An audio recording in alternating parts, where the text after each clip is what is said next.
Assalamualaikum warahmatullahi wabarakatuh. Perkenalkan, nama saya Dian Adi Nugroho, NIM saya 18112071 dari kelas IF 4 dan prodi S1 Informatika. Oke, di sini saya akan menjelaskan tentang penjadwalan algoritma dari FCFS. Oke. Langsung saja, di sini sudah ada contoh soalnya atau contoh masalah. Dan di sini ada proses dari P1, P2, P3, dan P4. Ada waktu kedatangan 0, 2, 4, dan 5. Dan waktu pemrosesan 7, 4, 1, dan 4. Oke, langsung kita ke cara pengerjaannya. FCFS adalah sebuah metode dari algoritma komputer yang kepanjangannya adalah first come, first served, atau pertama masuk, dia pertama keluar. Jadi di sini ada cara pengerjaannya.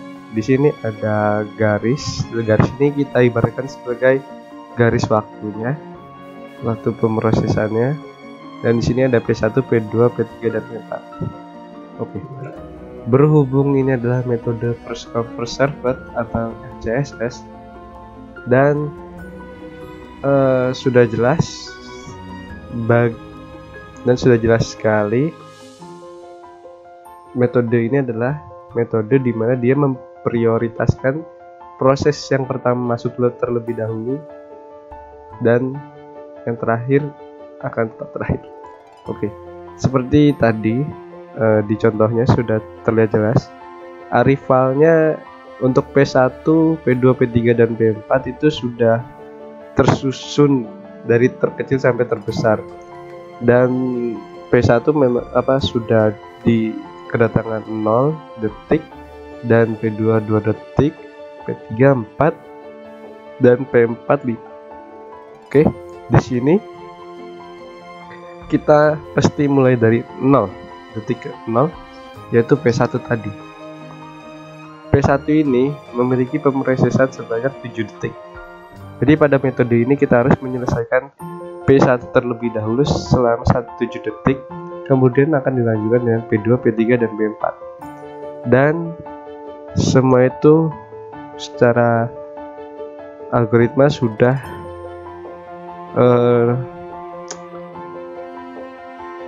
urut, sudah bergantian. Jadi tadi sudah dijelaskan ada waktunya, waktu kedatangannya, dan itu harus dilaksanakan. Jadi misalnya P1 masuk di detik ke 0. Nah, di sini berhubung selama 7 detik pemrosesan P1, di detik kedua P2 masuk. Proses P2 masuk, dan detik keempat P3 masuk, detik kelima P4 masuk. Nah, yang proses yang masuk ini harus ditahan dulu di pemrosesan. Dia ditahan sampai proses P1 selesai di 7 detik.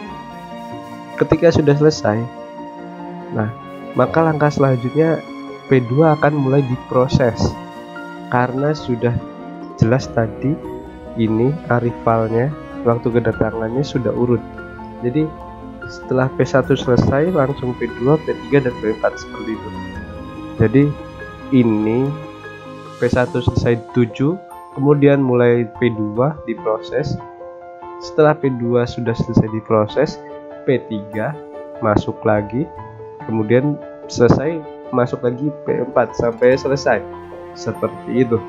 Dan angka-angka ini didapatkan dari menambahkan setiap burst time-nya.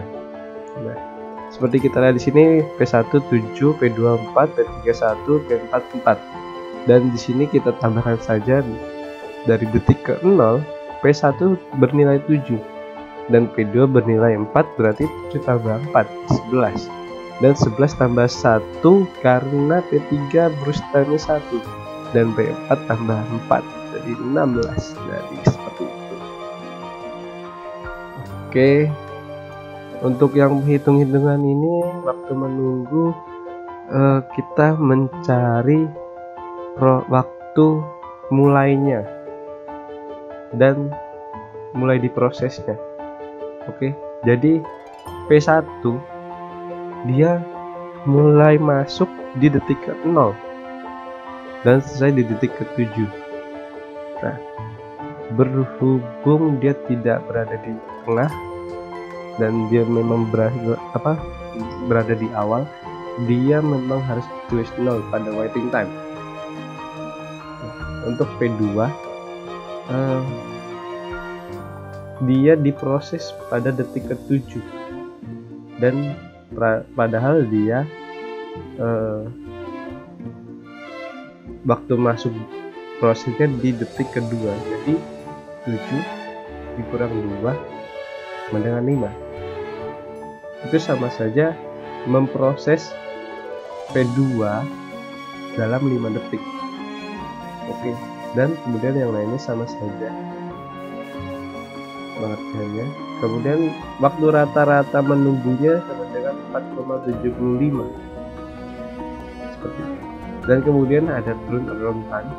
Turnaround time ini kemungkinan waktu keseluruhan. Turnaround time ini didapatkan dari waktu selesainya. Kan tadi waktu ditambah-tambah ini kan yang sudah ditambah-tambah dan itu harus dicatat. Dan P1 selesai sampai 7 detik, 7 kurang 0 dimulai dari pertama dia masuk, 7 kurang 0 sama dengan 7. Dan 2 dia tadi selesai di 11 detik, dia mulai masuk di detik kedua, jadi 11 dikurang 2 dengan 9. Dan P3 dia selesai di 12, masuk di detik keempat, dia menunggunya selama 8 detik dan seterusnya. Dan ini adalah waktu rata-rata dari turnaround time dan adalah rata-ratanya 8,75. Oke, mungkin seperti itu aja dari penjelasan dari saya. Jika ada yang kurang mohon maaf. Wassalamualaikum warahmatullahi wabarakatuh.